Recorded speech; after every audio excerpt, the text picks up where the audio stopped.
Poinsettia, Chapter 23.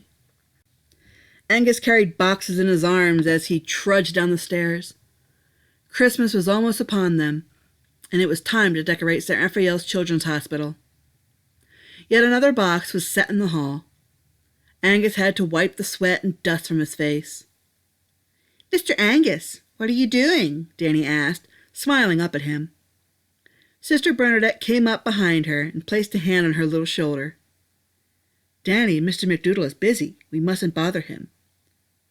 "But I want to know." "It's all right," Angus smiled. "We ones are so cute when they're curious." He squatted down. "I'm putting up Christmas decorations. I'm going to make the hospital pretty." Sister Bernadette blinked, doing a bit of a double take at his attire. "Mr. McDoodle, you're dressed rather different today. Did you run out of kilts?" Angus stood and examined himself. He blushed a little. Aye, his lordship insisted. Indeed, he had forgone the pom-pom shoes and hat and the traditional kilt. On this day, he was wearing tan knickers-length trousers, a white cotton shirt, and a brown waistcoat. On his head, he wore a gray cap. "You still look boyish. When is the day you will look like a man?" "I will look like a beast long before I look like a man. I wish to remain the essence of youth. That be, if the wee lass doesn't rival me." He gave Danny's cheek a little pinch, making her giggle. "You'd make a really good daddy," Danny said, holding up her teddy bear. "Bumblebee thinks so too." "Why, thank you, Bumblebee. You're very kind." "Danny, let's leave Mr. McDoodle to his project." "Oh, sister, his lordship will be bringing the Christmas tree the day of the next board meeting. He didn't want to bring it too early. He was afraid it would die." "We really appreciate it," Sister Bernadette smiled. "He brings a lot of joy to our children. His family will be proud." She then gasped, "Oh my, have you heard the dreadful news?" She peered down, giving Danny a gentle shove. "Off with you now, Danny." Danny frowned, but gave a nod, and sauntered down the hall with her bear in hand. When Sister Bernadette was sure the child was out of earshot, and that no others were coming into it, she turned back to Angus. "Dear Mr. Boarder's home was broken into last night." "It was?" Angus gasped. "What did they get?" "Nothing. They never had the chance. They were found, 3 boys, in the house, mutilated and murdered. Police have been heard toying with the idea that it was a pagan cult ritual. The savages. Oh, thank the dear Lord that Mrs. Borders didn't seem to be home." "She was staying with Lord McIntyre. With Mr. Borders and all. He wanted to be sure she would be safe." "Oh, he's a godsend. I cannot imagine what would have happened if she had been there. Those horrible Satanists may have raped her or sacrificed her to their horned devil."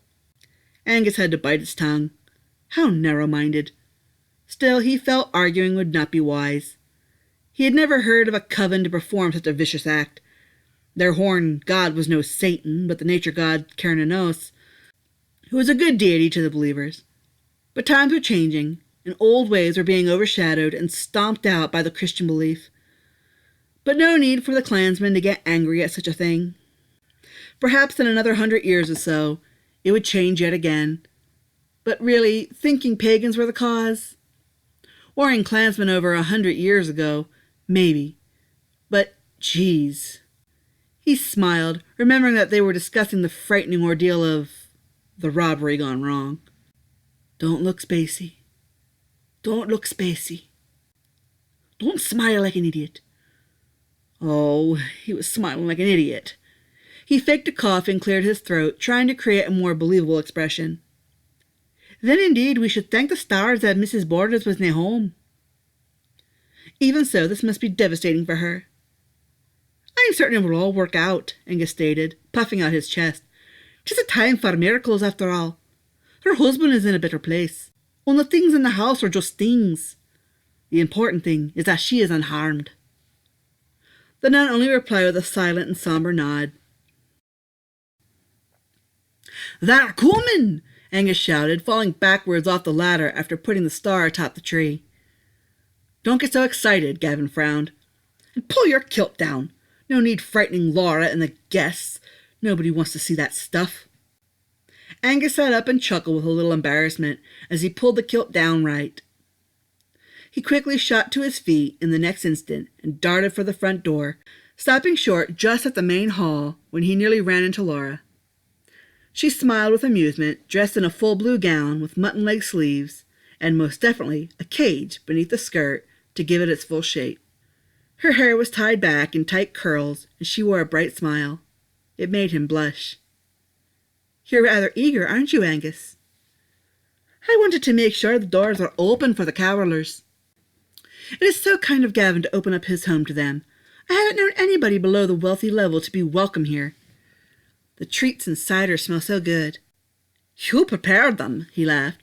"Besides, his lordship thought a Yuletide ball would be rather disrespectful given current events. He thought it would be more appropriate to support the fancy of those who would appreciate it more. They are such a joy." "Indeed they are," Gavin chimed in, finally catching up to the werewolf and putting on his white gloves. He was rather dazzling, wearing tan trousers, his usual Wellington boots, a white cavalier shirt and a lace jabot and matching cuffs. Ah, the memories with this shirt. He was wearing this shirt the day he met his beloved Clementine. But he was swiftly pulled from these memories as he laid his eyes on Laura. "My goodness, won't you be cold in just that? Will you not be wearing a shawl or anything?" "Don't worry and fuss all over me," Laura replied. "I can always go upstairs and retrieve one if I chill. This will do for now." He gave her a nod.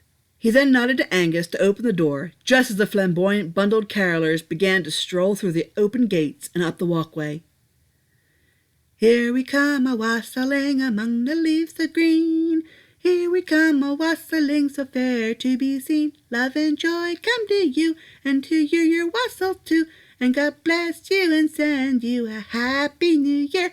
And God bless you and send you a happy new year," they sang, stopping at the doorway. "Look at the frozen red cheeks," Gavin chuckled. "Come inside. Welcome into my home. Help yourselves some delicious cookies and cakes and hot cider.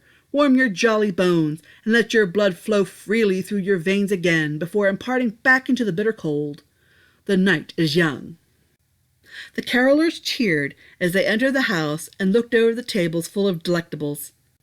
The group was made up of 2 adults, and descended down to a few teenagers and a handful of children.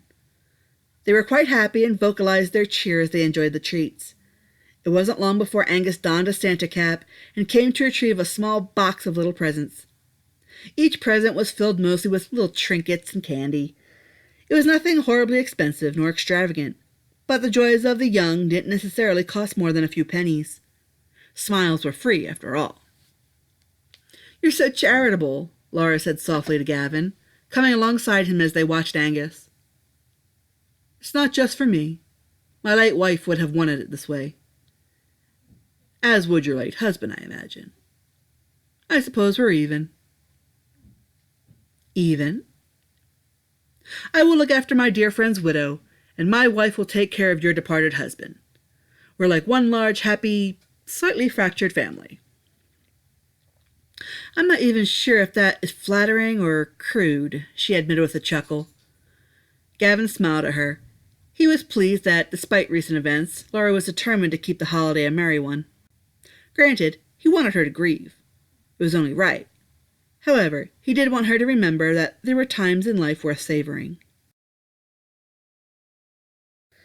"My dearest Clementine McVeigh, the time draws near. It will most definitely be a white Christmas.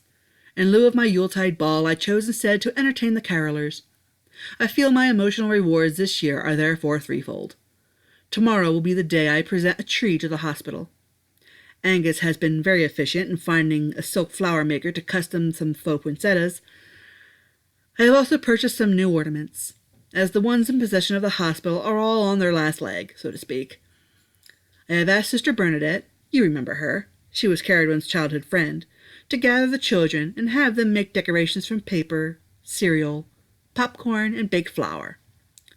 Ah, no tree is as lovely as one kissed with a child's love. Atop the tree shall be my angel, representing our precious Caradwin. It is only fitting, is it not?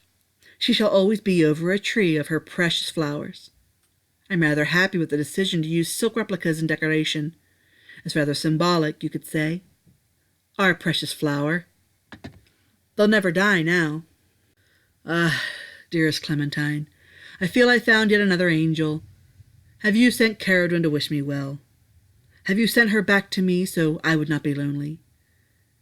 Where you are, I'm sure you understand what I mean. You may do me a grand favor, my love. Tell dear Frank Borders that his beloved wife and unborn child are in good hands. I'll protect her with my life. I'll be sure to tell his child what a wonderful man his father was. I could not leave her there alone. I can't bear to see a face of a lovely young lady that is not smiling on such a joyous holiday. I wish you all well, where you are now. I'll send you my love wrapped in glitter and pretty wrappings on a cloud, my dear love, my darling daughter, my good friend. You are all so greatly missed. Your beloved, Gavin McIntyre.